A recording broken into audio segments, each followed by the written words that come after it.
नहीं निकलता है तो हम छोड़ देंगे, और निकलता है तो आपको देना पड़ेगा। बिल्कुल हमें विश्वास है कि वहां भी हम जल्दी शिव भगवान के दर्शन करें। कि हिंदू धर्म स्थल पर फलाना या नीचे मकबरा दबाए, हम कहते हैं हमारे मंदिर को खोद लो, निकाल लो अगर है तो। लीलाओं का उसमें अंकित है, उन सब पर सफेद रंग पोतकर और बदन महल पर राजा के बदन महल पर कब्जा कर लिया और कोई नवाब साहब की हवेली बता दी। अरे इतिहास को झुठला दोगे क्या? और पेट में दर्द है तो वो पेट दर्द अपना दिखा दे, बाकी जो हमारे धर्म स्थल है प्राचीन, उन्हें वापस पुनः जीर्णोद्धार की आवश्यकता है। और हम तो कानून नियम पर चलने वाले लोग हैं साहब। अयोध्या राम मंदिर का 500 साल इंतजार किया ही ना। भारत का इतिहास हम सबको पता है, लगातार मुगलों का यहाँ आतंक रहा, यमनों का रहा, और उस संपूर्ण उनके आतंक में जो यहाँ पर लूटने कसोटने के लिए देश को आए, उन्होंने जहां जहां देश के जिस जिस कोने में गए उन्होंने एक ही काम किया कि जहां भी सनातनियों के धर्म स्थल है उसको खंडित किया जावे, मूर्तियों को खंडित किया जावे, मूर्ति और मंदिरों को खंडित करके वहीं पर फिर मकबरे मीनारे बनाई जाए, वहीं मकबरे चुने जाएं। हालांकि कुरान के माध्यम से ये चलें तो इनके यहाँ पर किसी भी मकबरे की पूजा करना या उसका निर्माण करना वो मना है। फिर भी इस प्रकार का किया गया क्योंकि लैंड जिहाद था, सीधा सीधा जमीनें कब्जा करने का काम था कि हमारी जमीनें कब्जा रहे ज्यादा ज्यादा। पूरे भारतवर्ष में प्राचीन जितने भी धर्म स्थल थे, अध्यात्म केंद्र थे, मठ मंदिर आश्रम थे, उन सबको मिटाने का काम इन मुगलों ने किया। अब मुगल जा चुके हैं तो मुगलों का, अंग्रेजों का भी अब अस्तित्व यहाँ रहना नहीं चाहिए। इसलिए अब पुनः प्राचीन स्थानों को जीर्णोद्धार कराने की आवश्यकता है। वहां जो मंदिर था वो बनने की आवश्यकता है, भले वे कुतुब मीनार हो, भले कृष्ण जन्मभूमि हो, भले वह हमारे अयोध्या मंदिर के बाद में अनगिनत जिन मंदिरों की चर्चा आई है वो अजमेर दरगाह की हो या फिर अभी एक और विषय आया है, तो इस प्रकार की कई स्थान हैं। और सिंबल की, और संबल में भी प्राचीन हरिहर मंदिर जो था उस पर इस प्रकार का मकबरा बनाया। ये सारे प्रमाण सहित है और अभी तो देखिए और निकलने वाले हैं। इसी प्रकार से हमारे जयपुर नगर में राजा बदन सिंह का महल था, महल में कभी मंदिर भी हुआ करता था, भित्ति चित्रों पे राधा कृष्ण की लीलाओं का उसमें अंकित है, उन सब पर सफेद रंग पोतकर और बदन महल पर राजा के बदन महल पर कब्जा कर लिया और कोई नवाब साहब की हवेली बता दी। अरे इतिहास को झुठला दोगे क्या? राजा बदन सिंह जी सूरजमल राजा साहब के जाट राजा जो थे, उनकी रेजिमेंट के प्रथम वाहक थे, उन्हीं को पारितोषित करने के लिए वह जागीर दी गई, वही मंदिर वही महल बनाया गया, वहां फवारा इत्यादि सब कुछ है, उस पर अतिक्रमण कर लिया बकबोर्ड के नाम पर। ये लैंड जिहाद है, इसलिए जांच होनी चाहिए। हमें तो कोई तकलीफ है नहीं अगर कोई कहता है कि हिंदू धर्म स्थल पर फलाना या नीचे मकबरा दबाए, हम कहते हैं हमारे मंदिर को खोद लो, निकाल लो अगर है तो, जांच करा लो। किसी भी हिंदू धर्म स्थल पर कोई कह दे कि हमने तोड़ के कब्जा किया है, कहीं भी कोई बता दे, हम उसके लिए तैयार हैं। लेकिन मुगलों ने किए थे ऐसे कार्य, अब मुगल जा चुके हैं तो किसी को पेट में दर्द होना नहीं चाहिए, और पेट में दर्द है तो वो पेट दर्द अपना दिखा दे, बाकी जो हमारे धर्म स्थल है प्राचीन, उन्हें वापस पुनः जीर्णोद्धार की आवश्यकता है। और हम तो कानून नियम पर चलने वाले लोग हैं साहब। अयोध्या राम मंदिर का 500 साल इंतजार किया ही ना। हमें खुद को बनाना तो बना लेते, लेकिन हमने कानून पर विश्वास किया और कानून का फैसला हमारे पक्ष में आया तो ही हमने अयोध्या राम मंदिर बनवाया।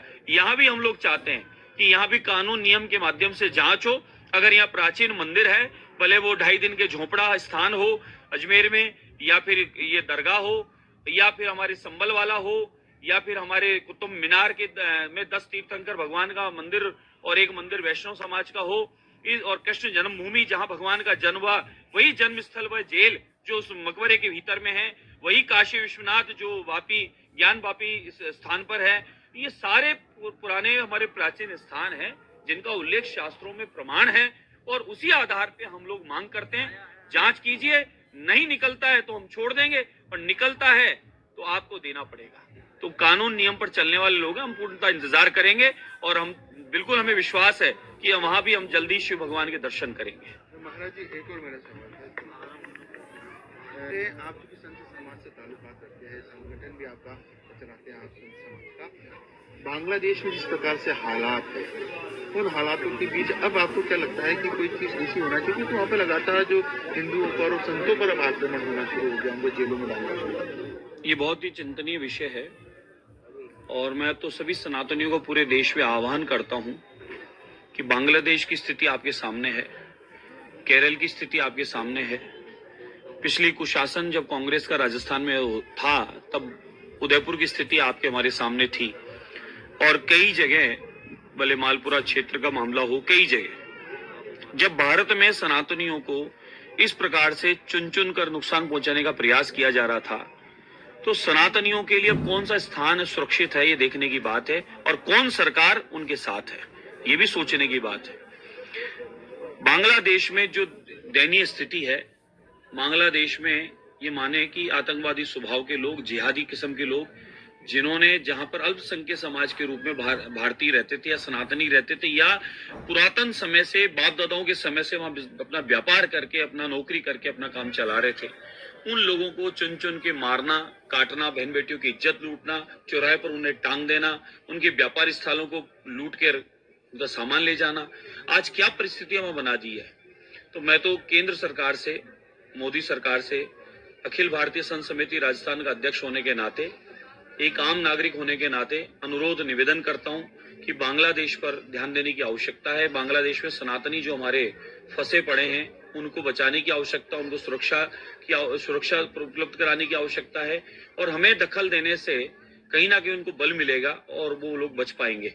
अन्यथा भारत में भी इस प्रकार के षड्यंत्रकारी कई जगह ऐसा माहौल बनाना चाह रहे हैं कि भारत में भी भारत के लोगों को कोई ना कोई नुकसान पहुंचाने का प्रयास कर रहे हैं। लेकिन अब सारे सनातनी संगठित रहें, जात पात ऊंच नीच सारे भेद भुलाकर सारे सनातनी संगठित रहें, और सारे सनातनी ऐसी मजबूत सरकार, मजबूर व्यक्तित्व, आदरणीय प्रधानमंत्री नरेंद्र मोदी जी के नेतृत्व में जिस प्रकार का विकास भी चल रहा है और सनातन भी चल रहा है और पूरी दुनिया में विश्व गुरु के रूप में पुनः भारत स्थापित भी हुआ है, उनके साथ खड़े रहें कंधे से कंधा मिलाकर, ताकि इस प्रकार के षड्यंत्रकारी हमारे यहाँ कोई भी ऐसी घटना करने की सोच भी नहीं सके, उससे पहले उनका इंतजाम हो जाए, तभी तो आतंकवाद समाप्त हुआ है यहाँ।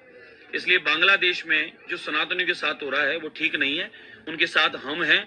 अगर मुझे मौका मिले तो मेरी तो इच्छा है कि मुझे एक बार मौका दे दे तो मैं बांग्लादेश चला जाऊं और मेरे सनातनी भाई बहनों की, वहां सनातन संतों की, उनकी सेवा में जो भी बन सके हम लोग यहाँ से चले जाएं और हम लोग उनकी सेवा करें। हमारा मन तो ऐसा करता है, क्योंकि हमें बहुत पीड़ा है वहां सनातनियों के साथ, माताओं बहनों के साथ जो दुराचार कर रहे हैं विधर्मी लोग, वो ठीक नहीं है। यहाँ ये सनातनी रहने वाले भारत के सनातनियों को वहां से ये शिक्षा लेने की आवश्यकता है कि वहां पर ये स्थितियां उत्पन्न कर दी, यहाँ पर ये विधर्मी स्थिति उत्पन्न कर दे, उसके लिए आप हम एक रहें, संगठित रहें और सनातन और तिरंगे के साथ खड़े रहें। एक लास्ट सवाल, आपकी सरकार ने हाल ही में कैबिनेट में धर्मांतरण विरोधी बिल को मंजूरी दी है जो आगामी विधानसभा सत्र में पास किया जाएगा। आपको लगता है कि राजस्थान में इस प्रकार के हालात है कि धर्मांतरण हो रहा है बड़ी संख्या में? बिल्कुल है, स्थितियां उत्पन्न ऐसी हुई थी तभी इस पर विचार करना पड़ा, और ये तो सबके लिए लाभकारी है, सबके लिए हितकारी है। हमारे यहाँ बहन बेटियों को बरगलाकर, गुमराह करके और उनको जिहादी लोग लव जिहाद में फंसा के उनका जीवन नर्क कर दिए, बर्बाद कर दिए। 13 बच्चियों का तो गवाही मैं हूँ, 13 बच्चियां अब तक। और ये आप सोचें कि ये सिर्फ इतने से दिनों में, इससे पहले अनगिनत ऐसी हजारों बच्चियों को लव जिहाद में फंसा के इन विधर्मियों ने उनका जीवन नर्क बना दिया और धर्म परिवर्तन करा दिया। उन्हें जानबूझकर गौ माता का मांस खिलाने का काम किया, उन्होंने जानबूझकर उन बच्चियों को प्रेशर दिया, ऐसा कपड़ा पहनोगे, ऐसे नमाज पढ़ोगे, ऐसा करोगे, ये करोगे, वो करोगे। आप उनको ताड़नाएं देकर इस प्रकार का कृत्य किया है तो ये अपराध की श्रेणी में आता है। ऐसे अपराधियों का अपराध बंद होगा, 10 साल की जब सजा होगी तो उन्हें अपने चचिया ननिया सब याद आ जाएगी। इसलिए कहीं ना कहीं इस कानून की आवश्यकता थी जो आ रहा है। अब आगे मैं उम्मीद करता हूं कि इस कानून के बाद में यहाँ जिस प्रकार से बहुसंख्यक समाज का कुछ क्षेत्रों से पलायन हो रहा है, तेज गति से मकान बिक रहे हैं, इस पर भी कानून आएगा जिससे कि वहां पर इस प्रकार का अनुपात न बिगड़े। लैंड जिहाद का जो काम चल रहा है वक्फ बोर्ड के नाम से, उस पर भी आना चाहिए। मैं तो और मांग करता हूं कि केंद्र सरकार इस पर जल्दी से विचार करे